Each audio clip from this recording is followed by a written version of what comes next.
ಕನ್ನಡ ನಾಡು, ಇದು ಕನ್ನಡಿಗರ ನಾಡಿಮಿಡಿತ.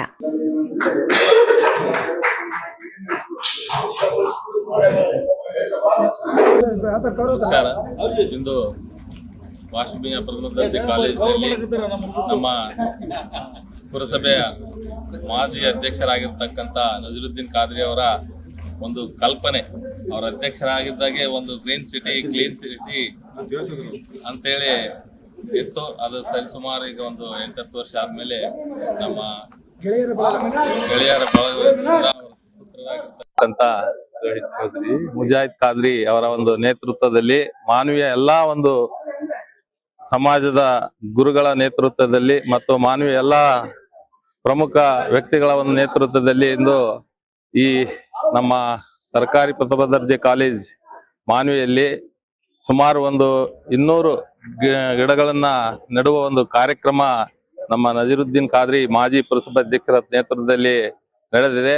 ಈ ಒಂದು ಶುಭಗಳಿಗೆಯಲ್ಲಿ ಅವರಿಗೆ ನಾವು ಧನ್ಯವಾದವನ್ನು ಕೋರುತ್ತಾ, ಮಾನವಿ ಒಂದು ಎಲ್ಲಿ ಒಂದು ಹಸಿರು ಉಳಿಸ್ಬೇಕು, ಉಸಿರು ಒಂದು ಸಸಿ 1000 ಉಸಿರು ಅಂತೇನು ತೆಗೆದುಕೊಂಡಿದ್ದಾರೆ. ಈ ನೋಡಿ, ಇದು ಮಾನವೀಯ ತುಂಬಾ ಪಸರಿಸಬೇಕು ಅಂತೇಳಿ ನಮ್ಮ ಆಸೆ. ಇಷ್ಟು ಹೇಳ್ತಾ ನನ್ನ 2 ಮಾತು ಮುಗಿಸ್ತೇನೆ. ಜೈ ಹಿಂದ್, ಜೈ ಕರ್ನಾಟಕ. ಮಾನವೀಯ ಪ್ರಥಮ ದರ್ಜೆ ಸರ್ಕಾರಿ ಕಾಲೇಜಿನಲ್ಲಿ ಇವತ್ತು ಹಮ್ಮಿಕೊಂಡಂತ ಕಾರ್ಯಕ್ರಮ ಒಂದು ಹಸಿರು 1000 ಉಸಿರು ಎಂಬ ಕಾರ್ಯಕ್ರಮಕ್ಕೆ ಇವತ್ತು ನಮ್ಮ ಆತ್ಮೀಯರಾಗಿರುವಂತಹ ನಮ್ಮ ಮಾನವೀಯ ಗೆಳೆಯರು ಸೈಯದ್ ನಜೀರ್ ಸಾಹೇಬ್ ಖಾದ್ರಿ ಅವರು ಮತ್ತು ಅವರ ಸುಪುತ್ರರು ಈ ಕಾರ್ಯಕ್ರಮವನ್ನು ಆಯೋಜಿಸಿದ್ದಾರೆ. ಪ್ರಪ್ರಥಮ ಇವರಿಗೆ ನಾನು ಅಭಿನಂದಿಸುತ್ತಾ, ಈಗಾಗಲೇ ನಮ್ಮ ಗೆಳೆಯರು ಮತ್ತು ನಮ್ಮ ಮೇಡಮ್ಗಳು ಈ ಪರಿಸರದ ಬಗ್ಗೆ ಬಹಳ ಸವಿಸ್ತರವಾಗಿ ಹೇಳಿದ್ದಾರೆ. ಈ ಪರಿಸರ ಗಿಡ ನೆಟ್ಟುವ ಮುಖಾಂತರ ಒಂದು ಒಳ್ಳೆಯ ಪರಿಸರವನ್ನು ನಾವು ಇವತ್ತು ಬೆಳೆಸಬೇಕಾಗಿದೆ. ಜೊತೆಗೆ ನಾವು ಗಿಡವೊಂದು ನೆಟ್ಟು ಪರಿಸರ ಬೆಳೆಸಲಿಕ್ಕೆ ಸಾಧ್ಯ ಇಲ್ಲ. ಅದರ ಜೊತೆಗೆ ಒಳ್ಳೆಯ ವಾತಾವರಣ ಅಂದ್ರೇನು ಪ್ರತಿಯೊಬ್ಬರಿಗೆ ಇದು ಜವಾಬ್ದಾರಿ. ಇವತ್ತು ನಾವು ಮಾಡಿದಂಥ ಕಾರ್ಯಕ್ರಮ ಆಯೋಜಕರಿಗೂ ಮತ್ತು ಇಲ್ಲಿ ಬಂದಂಥ ಜನರಿಗೆ ಅಷ್ಟೇ ಅಲ್ಲದು, ಪ್ರತಿಯೊಬ್ಬ ಮಾನವಿಯಲ್ಲಿ ವಾಸಿಸುತ್ತಿರುವ ಪ್ರತಿಯೊಬ್ಬ ನಾಗರಿಕರ ಒಂದು ಬಹಳ ಆದ್ಯತೆ ಜವಾಬ್ದಾರಿ ಇದೆ.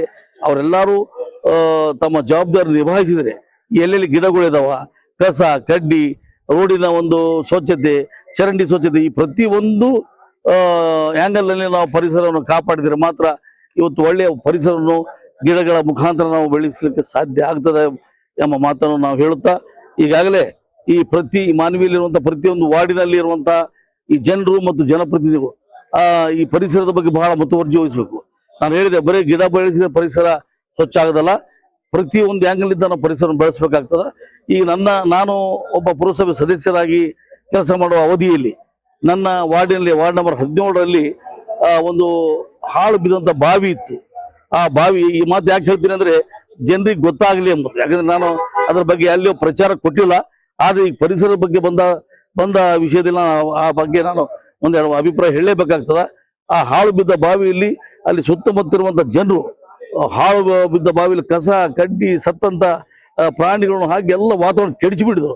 ಅಂತ ಆ ಜಾಗ ಬಾವಿ ಪುರಸಭೆಗೆ ಸಂಬಂಧಪಟ್ಟಂತ ಒಂದು ಬಾವಿ ಆಗಿತ್ತು.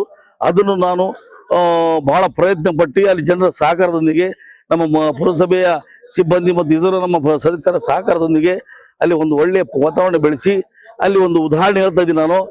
ಯಾವತ್ತು ಸಾಲು ಮರ ತಿಮ್ಮಕ್ಕವರು ನಮ್ಮ ಬಿಟ್ಟು ಮರೆಯಾದ್ರು, ಅದೇ ದಿನಾಂಕದಂದು ನಾನು ಆ ಬಾವಿಯಲ್ಲಿ 250 ಗಿಡಗಳು ನೆಟ್ಟು ಇವತ್ತು ಪರಿಸರ ಬೆಳೆಸ್ತಾ ಇದ್ದೀನಿ ನಾನು. ಸಮಗ್ರ ಸುದ್ದಿಗಳಿಗಾಗಿ ತಪ್ಪದೆ ನೋಡಿ ಕನ್ನಡ ನಾಡು ವಾಹಿನಿ. ಸಬ್ಸ್ಕ್ರೈಬ್ ಮಾಡಿಕೊಳ್ಳಲು ಕೂಡಲೇ ಪಕ್ಕದಲ್ಲಿ ಕಾಣುವ ಬೆಲ್ ಐಕಾನ್ ಕ್ಲಿಕ್ ಮಾಡಿ ನೋಟಿಫಿಕೇಶನ್ ಪಡೆಯಿರಿ.